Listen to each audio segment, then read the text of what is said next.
Cycle சின்னதுதான். ஆனா அதுக்குள்ள எவ்வளவு பெரிய வரலாறு இருக்கு தெரியுமா?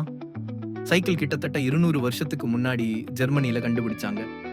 19ஆம் நூற்றாண்டின் கார்ல் ஃப்ரைஹர் ஃபான் ரைஸ் என்பவரால் வடிவமைக்கப்பட்டது. இது டாண்டி ஹார்ஸ் என்று அழைக்கப்பட்டது. ஏனெனில் இது முழுவதும் மரத்தால் ஆனது மற்றும் மிதிக்கும் பெடல்கள் இல்லாமல் கால்களால் தரையில் உந்தி தள்ளப்பட்டது. இன்னைக்கு எவ்வளவோ மாறி நம்ம அன்றாட வாழ்க்கையோட ஒண்டி போச்சு. சாலைகள்ல ரெக்கை கட்டி பறந்தது சைக்கிள்கள் தான். வீட்டுக்கு ஒரு சைக்கிள் இருப்பதே தனி அந்தஸ்தாக பார்க்கப்பட்டது. இப்படி சாலையில் இளையோர் முதல் அனைத்து வயதினரையும் கவர்ந்திருந்தது சைக்கிள். சைக்கிளோட முக்கியத்துவத்தை உலகம் முழுக்க கொண்டு போகணும்னு லெசெக் சிபில்ஸ்கி பேராசிரியர் ரொம்பவே முயற்சி எடுத்தாரு. அவரோட முயற்சியால 2018 ஆண்டுகளில ஐநா சபை ஒரு முக்கியமான அறிவிப்பு வெளியிட்டது. ஆமாங்க, ஒவ்வொரு வருஷமும் ஜூன் 3ஆம் தேதியை உலக சைக்கிள் தினமா கொண்டாடணும்னு முடிவு பண்ணினாங்க.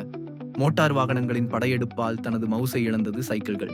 சைக்கிள் ஒரு எளிமையான, மலிவான, நம்பகமான மற்றும் சுற்றுச்சூழலுக்கு உகந்த போக்குவரத்து சாதனமாகும்.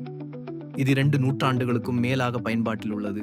சைக்கிள் பற்றிய உங்க கருத்து என்ன என்றதையும் சைக்கிள் ஓட்டுறது உங்களுக்கு பிடிக்குமா?